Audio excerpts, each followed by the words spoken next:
Initiative. One thing about the Barred Prison Initiative, I'll never forget the first day during my orientation. One of the administrators, Daniel Karpowitz, gave us a little spiel where he explained to us, you should no longer look at yourself as inmates in a prison, but as students that's part of a bigger institution that is Bard College.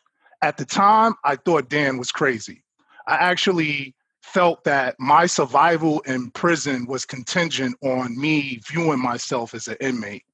It did so much for me to have a space to look at myself as something other than an inmate.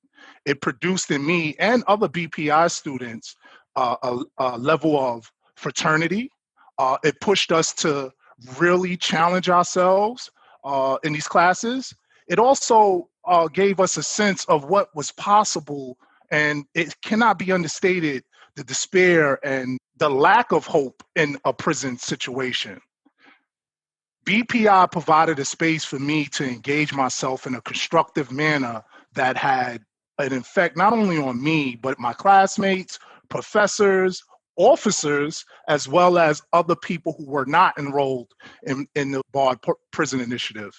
It's important to note that the class I was enrolled in was 12 people, but the admission process had at least 75 to 100 people trying. So that's just an indication of how many people wanted to be in a constructive space in their lives while in prison.